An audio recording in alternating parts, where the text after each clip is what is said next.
Okay, after studying transcription हम अगली जो बात करने वाले हैं वो क्या, कुछ बेसिक बातें ध्यान से समझेंगे। हमने देखा कि ट्रांसक्रिप्शन के बाद एक हमारे पास ट्रांसक्रिप्ट निकल कर आता है आरएनए के फॉर्म में। अब समझने वाली बात ये कि अगर आरएनए पॉलीमरेज 1 यूज़ हुआ था तो एमआरएनए, आरएनए पॉलीमरेज 2 यूज़ हुआ था तो एचएनआरएनए, जिससे एमआरएनए की बात हुई, और आरएनए पॉलीमरेज 3 से हमारे पास टीआरएनए निकला।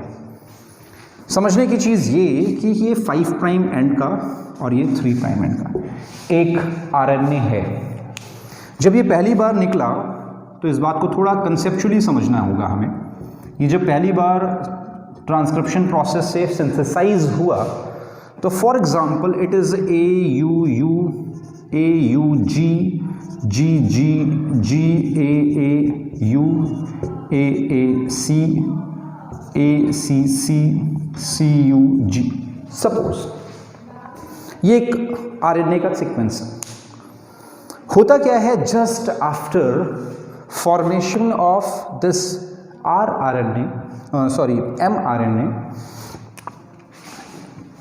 कुछ कुछ जगहों पर मैंने आपको बताया कि 3 के ग्रुप को एक कोडॉन बोलते हैं। तो आप ध्यान से देखें तो यहाँ पर कितने कोडॉन हैं, these are the group of 3 codon. तो 1 2 3 4 5 6 7। और मैं अगले ही टॉपिक में आपको बताऊंगा कोडॉन के बारे में। तो codon is nothing but group of 3 nitrogenous base, और इस कोडॉन में आप जब AUG की बात करते हैं तो इसको इनिशिएशन कोडॉन बोलते हैं। AUG को, जो कि हमेशा कौन सा अमाइनो एसिड बनाएगा, मेथियोनिन। ठीक, तो जैसे ही आरएनए फॉर्मेशन होता है, जब भी ये 3 के ग्रुप में है तब तो हमेशा क्या बनाएंगे, एक कोडॉन, और एक कोडॉन को ही हमेशा एक अमाइनो एसिड बनाएगा। वो हम लोग अगले टॉपिक में जेनेटिक कोड में समझेंगे। बट कुछ जो यूरासिल हैं या एडेनिन है या जो भी अलग अलग ये हैं, कुछ के साथ में मेथाइलेशन हो जाती है। Methylation, right. मेथाइलेशन का मतलब क्या हो गया, इसके साथ में मेथाइल ग्रुप जुड़ गए। तो फॉर एग्जांपल अगर यूरासिल के साथ में मेथाइल ग्रुप जुड़ गया, राइट, तो क्या होगा, इसको हम स्यूडो यूरासिल बोल देंगे। Pseudo uracil. या एडेनिन के साथ में मेथाइल ग्रुप जुड़ गया तो उसको मेथाइलेटेड एडेनिन बोलेंगे, है ना। अब इस बात को समझें, AUG मेथियोनिन बनाता है बट A स्यूडो यूरासिल और G कुछ भी नहीं बनाता, मतलब they do not code for anything.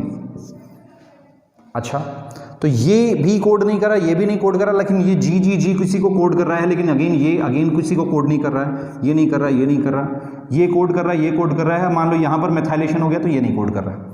आप ध्यान से देखें तो यहाँ पर मेथाइलेशन हो रखी है, यहाँ पर हो रखी है, ध्यान से देखें तो यहाँ भी हो रखी है और यहाँ भी हो रखी है। तो जो कोडॉन कुछ भी कोड नहीं करता उसको बोलते हैं इंट्रॉन, मतलब जो कोई भी अमाइनो एसिड नहीं बनाता उसको बोलते हैं क्या, इंट्रॉन। तो ये भी इंट्रॉन, ये भी इंट्रॉन, बट जो किसी चीज़ को कोड करता है उसको बोलते हैं एक्सॉन। अगेन ये इंट्रॉन, राइट, ठीक। ये और ये क्या हो गए, एक्सॉन, और ये अगेन इंट्रॉन। आप ध्यान से देखो, जब भी कोई एक नया आरएनए बनता है तो उसमें ग्रुप ऑफ, क्योंकि उसमें मेथाइलेशन हो गया, मेथाइल ग्रुप उसके साथ में अटैच हो गया, तो इंट्रॉन और एक्सॉन का group, now it is called as HNRNA, heterogeneous nuclear RNA. आपको अलग अलग बुक में कुछ डिफरेंस भी मिल जाएंगे, बट ये नाम याद रखें, हेट्रोजीनियस न्यूक्लियर आरएनए। और HNRNA में से, क्योंकि मुझे क्या करना है, ये इंपॉर्टेंट है, एक अमाइनो एसिड बना, फिर कुछ नहीं बना, दूसरा अमाइनो एसिड बना, तो यहाँ अगर कुछ नहीं बना तो ये दोनों टूट गए, एक प्रोटीन नहीं बना पाएंगे, क्योंकि प्रोटीन का मतलब क्या है, ग्रुप ऑफ अमाइनो एसिड्स, ये इंपॉर्टेंट है। तो इस जो एक्स्ट्रा चीज़ है इसको हमें रिमूव करना है, इसको हमें रिमूव करना है किसी भी तरह से, राइट, इसको हमें किसी भी तरह से रिमूव करना है। और ये जो बचे हैं इनको आपस में जोड़ देना है, इनको आपस में किसी तरह से जोड़ देना है, राइट। तो ये वर्ड याद रखें, HNRNA को ही कल को mRNA बनाया जाता है, और mRNA is group of only exon, exon only. और HNRNA क्या है? Intron plus exon. अच्छा, अगेन इंट्रॉन क्या है? नॉन कोडिंग सीक्वेंस, ये वर्ड याद रखें। और एक्सॉन क्या है? Coding sequence. कोडिंग सीक्वेंस को हमेशा क्या बोलते हैं? एक्सॉन। ये इंपॉर्टेंट वर्ड है। अब इस बात को समझें तो there are two words, one is called as gene. Gene is unit of inheritance, unit of inheritance, ये वर्ड याद रखें। Unit of what? इनहेरिटेंस, जो कि क्या करने में हेल्प करते हैं? Helps to form what? ये mRNA बनाएगा, ये tRNA बनाएगा, या जो भी चीज़ें आप RNA के फॉर्म में बोलते हैं, that is called gene. But one another thing, ये वर्ड याद रखें, that is called as cistron, right? ये rRNA की बात मैं यहां पर कर लूं, rRNA। लेकिन एक ऐसा सेगमेंट जो कल को पॉलीपेप्टाइड बनाए, पॉलीपेप्टाइड, पॉलीपेप्टाइड का मतलब ग्रुप ऑफ अमाइनो एसिड, आप या यूं कह लें प्रोटीन। एक अमाइनो एसिड, बायोमॉलिक्यूल्स चैप्टर में मैंने पढ़ाया हुआ है क्या? एक जो अमाइनो एसिड है दूसरे अमाइनो एसिड के साथ में किस बॉन्ड के साथ में अटैच होगा? Peptide bond. और पेप्टाइड बॉन्ड बहुत से जुड़े हों तो उसको क्या बोलेंगे? पॉलीपेप्टाइड, या फिर उसी का दूसरा नाम क्या हो गया? प्रोटीन। तो पॉलीपेप्टाइड बनाने वाली जीन को हम सिस्ट्रॉन बोलते हैं, one thing. Now this cistron, right, one is gene, another is cistron, and this cistron is of two type. One is monocistronic, monocistronic. Another is polycistron. Another word is what? Polycistron. मोनोसिस्ट्रॉन का मतलब क्या हुआ? ये जो जितने भी आपके prokaryotes हैं, है ना, या आप यूं समझ लें यूकैरियोट्स, है ना, जितने भी आपके यूकैरियोट्स हैं उसमें आपको हमेशा क्या मिलेगा? मोनोसिस्ट्रॉन। जब मैं पॉलीसिस्ट्रॉन्स की बात करूंगा, है ना, तो जितने भी आपके प्रोकैरियोट्स हैं, जितने भी आपके प्रोकैरियोट्स हैं, आपको वहां पर पॉलीसिस्ट्रॉन्स मिलेंगे। पॉलीसिस्ट्रॉन अलग चीज़ है। मोनोसिस्ट्रॉन के फॉर्म में बात करें तो उसमें दोनों ही चीज़ें मिल रही हैं। अब ये जो मोनोसिस्ट्रॉन बचा, इस वर्ड को याद रखें, मोनोसिस्ट्रॉन, अगेन जब मैं बात करूंगा तो ये तो ठीक है कि हमारे पास ये चीज़ें हैं। अब इस बात को भी आप याद कर लें कि हमारे पास दो टाइप के हैं इसके अंदर, या तो एक्सॉन, यही सिस्ट्रॉन की बात कर रहे हैं, या फिर इंट्रॉन। मैंने अगेन बता दिया, एक्सॉन का मतलब कोडिंग और इंट्रॉन का मतलब नॉन कोडिंग। तो दैट्स इट। ये कुछ बातें इसके लिए हम लोगों ने ट्रांसक्रिप्शनल यूनिट के बारे में बात की। एक बहुत ही इंपॉर्टेंट बात, तो इसको रिमूव कैसे करें? एक्सॉन भी है और इंट्रॉन भी है, इसको रिमूव कैसे करें? तो हमें क्या करना होगा? That word is called as post transcriptional modification.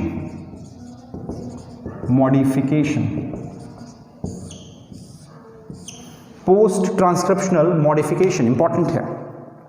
होता क्या है, एक सिंपल लैंग्वेज में समझें। First point is called as capping, second point is known as tailing, third point is known as splicing, right? Capping का मतलब ये मेरे पास एक आरएनए है, this is 5 prime end this is 3 prime end. तो 5 प्राइम एंड पर यहां पर मेथाइलेटेड गुआनोसाइन ट्राइफॉस्फेट का जुड़ना is called as capping. 5 prime end पर क्या जोड़ा? गुआनोसाइन है, लेकिन मैंने क्या बताया था? मेथाइलेटेड। तो मेथाइलेटेड गुआनोसाइन ट्राइफॉस्फेट का अटैच होना, सिंपल लैंग्वेज में आप याद कर लें, इससे ज़्यादा कुछ भी नहीं पूछा जाता। मेथाइल गुआनोसाइन ट्राइफॉस्फेट का अटैच होना is called as capping. Tailing में क्या हुआ? इस 3 प्राइम एंड पर क्या जुड़ना? एडिनाइलेट रेजिड्यूज, राइट, या सिंपल रेजिड्यू। एडिनाइलेट रेजिड्यूज का अटैच होना is called as tailing. Adenylate क्या होता है? एडिनाइलिक एसिड मेथाइलेटेड फॉर्म में। तो एडिनाइलिक एसिड को शॉर्ट में हम लोग एडिनाइलेट बोलते हैं। और एडिनाइलेट या एडिनाइलिक एसिड क्या है? Adenine plus pentose sugar plus 3 phosphate की जब बात कर लें तो इस तरह की चीज़ें, यहाँ आप यूँ समझ लें कि एडेनिन का न्यूक्लियोटाइड जिसमें एडेनिन था, पेंटोज शुगर था और साथ में फॉस्फेट ग्रुप थे, तीनों को कलेक्टिवली एडिनाइलिक एसिड या शॉर्ट में हम क्या बोल सकते हैं? एडिनाइलेट बोल सकते हैं। तो एडिनाइलेट रेजिड्यूज, छोटे छोटे फ्रेगमेंट्स या वो यहाँ पर आकर अटैच हो गए। कहाँ पर? हमेशा 3 प्राइम एंड पर। अब इस चीज़ को आपको समझना है, इसकी वजह से यूँ समझ लें कि ये प्रेस करते हैं और यहाँ पर आपको थोड़ा और क्लियर में अगर बनाऊँ तो ये सपोज आपका HNRNA है, राइट, और जो मैं ब्लैक से बना रहा हूं this is called as what? Introns. और इंट्रॉन्स क्या करते हैं इस तरह से, आप दोबारा से समझें, ये एडिनाइलेट यहाँ पर वो मिथाइलिन गुआनोसाइन ट्राइफॉस्फेट 5 प्राइम पर और यहाँ पर एडिनाइलेट रेजिड्यूज 3 प्राइम पर, है ना। और उसकी वजह से क्या होता है? ये प्रेस करते हैं और यूँ समझ लें कुछ एंजाइम्स होते हैं जो इसको अटैच कर लेते हैं। इसका सिर्फ जो यहाँ पर अटैच हुआ, जितने भी आपके ये क्या है? इंट्रॉन, ब्लैक वाले क्या है? इंट्रॉन, जो हमारे काम के नहीं है, नॉन कोडिंग की बात मैंने की थी आपको, इसको अटैच कर लेते हैं एंजाइम के फॉर्म में, है ना, और वो अटैच होकर इसको रिमूव करके ले जाते हैं। And those are known as स्प्लाइसोसोम्स।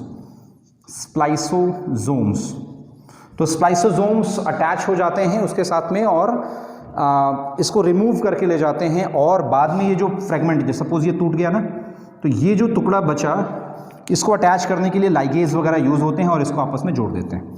तो इसको बोलते हैं splicing. So removal of, this is definition में, removing what? Intron, right, from HNRNA is known as splicing. So splicing, tailing and capping, इन 3 प्रोसेस को कलेक्टिवली हम क्या बोलते हैं? Post transcriptional modification. और इसकी वजह से क्या निकल कर आया? एक नया mRNA, एक नया mRNA। और यहाँ पर क्या था? ये एक HNRNA। बहुत इंपॉर्टेंट समझने वाली बात है। तो HNRNA से फाइनली क्या बन गया? mRNA। और mRNA में भी हमारे पास 5 प्राइम और 3 प्राइम की बातें कही गई हैं। That's it. ये हमारे पास ट्रांसक्रिप्शन के बारे में पूरी तरह से चीज़ें थी। आपको ज़रूर याद होना चाहिए कि जीन क्या है, सिस्ट्रॉन क्या है, सिस्ट्रॉन के साथ में मोनोसिस्ट्रॉनिक या फिर पॉलीसिस्ट्रॉनिक। सिंपल आप पॉलीसिस्ट्रॉनिक ऐड करना चाहें तो यू कैन ऐड, राइट। तो बाकी चीज़ें मैंने आपको ऑलरेडी बता ही दी। अगली क्लास में हम लोग क्या समझेंगे? जेनेटिक कोड के बारे में समझेंगे और कैसे ट्रांसलेशन प्रोसेस होता है उसको थोड़ा सा डीप में समझेंगे।